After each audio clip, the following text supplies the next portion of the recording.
আচ্ছা, তো তোমরা এখানে দেখতে পাচ্ছ যে তোমাদের ক্লাস 7 এর HW2.2টা করিয়ে দেব আজকে। পেজ নাম্বার 11তে যে HW ছকটা রয়েছে সেটা। তো ওয়ার্ড, প্রিফিক্স, রুট ওয়ার্ড আর সাফিক্স, ঠিক আছে? তো প্রথমটা আছে, প্রথম ওয়ার্ডটা হচ্ছে ডিসলাইক। তো এই ডিসলাইকের মধ্যে ডিসটা হচ্ছে তোমাদের প্রিফিক্স আর লাইকটা হচ্ছে রুট ওয়ার্ড বা মূল ওয়ার্ড।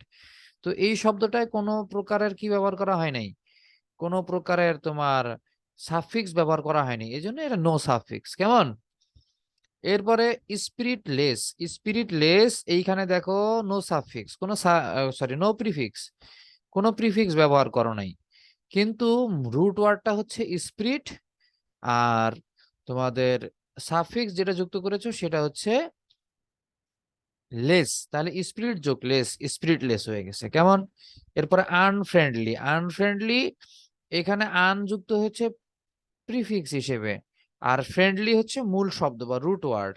তাহলে আমাদের এই দুইটা মিলে আনফ্রেন্ডলি হয়েছে। তাহলে আর এখানে হচ্ছে আমাদের নো সাফিক্স, কোনো সাফিক্স ব্যবহার করা হয় নাই। এরপরে আনহ্যাপি। আন প্রিফিক্স, হ্যাপি হচ্ছে সাফ মূল রুট ওয়ার্ড, তাহলে নো সাফিক্স, এখানে কোনো সাফিক্স ব্যবহার করা হয় নাই।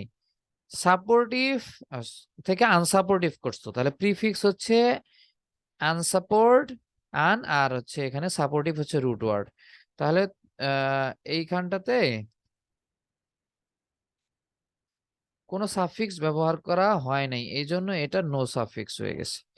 এরপরে আনকমফোর্টেবল কে আন হচ্ছে প্রিফিক্স এবং কমফোর্টেবল হচ্ছে রুট ওয়ার্ড, তাহলে এখানে নো সাফিক্স, কোনো সাফিক্স ব্যবহার করা হয় নাই। কেমন? এরপরে ডিসএগ্রি। ডিসএগ্রি, তো এইখানে ডিস হচ্ছে প্রিফিক্স, এগ্রি হচ্ছে রুট ওয়ার্ড, আর এখানে নো সাফিক্স, কোনো সাফিক্স ব্যবহার করা হয় নাই। তো তোমরা বুঝে গেছো আশা করেছি। কোনো সমস্যা থাকলে পরে জানাই দিও। কেমন?